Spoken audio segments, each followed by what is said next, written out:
तरुण पिढी आता भजन जॅमिंग कॉन्सर्टमध्ये सहभागी होते। आपली प्रथा, परंपरा, संस्कृती जाणून घेण्याचा प्रयत्न सुद्धा ही तरुणाई करत आहे।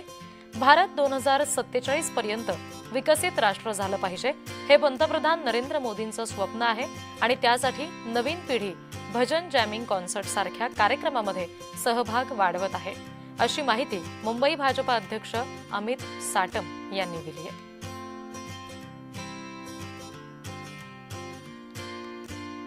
जय जय गोविंद हरे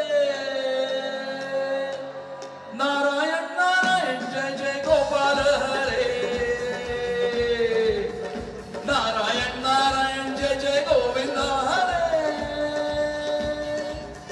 नारायण नारायण जय जय गोपाल हरे जय जय गोविंद हरे जय जय गोपाल हरे जय जय गोविंद हरे जय जय गोपाल हरे नारायण नारायण जय जय गोविंद हरे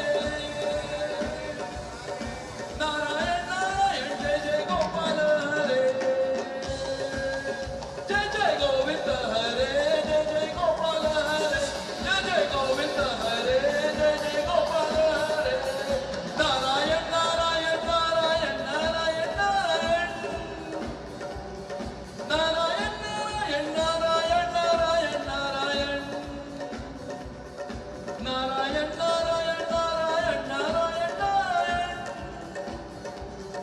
नारायण नारायण नारायण नारायण जय जय गोविंद हरे जय जय गोपाल हरे जय जय गोविंद हरे जय जय गोपाल हरे।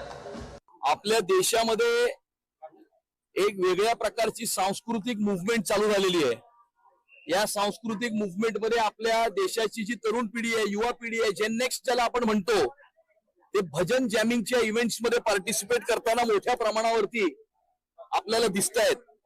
आणि भजन जॅमिंगच्या कॉन्सर्टच्या माध्यमातून आपला जो मूळ आहे, आपले जे रूट्स आहेत, आपली प्रथा, परंपरा, संस्कृती हे जाणून घेण्याचा प्रयत्न करतायत।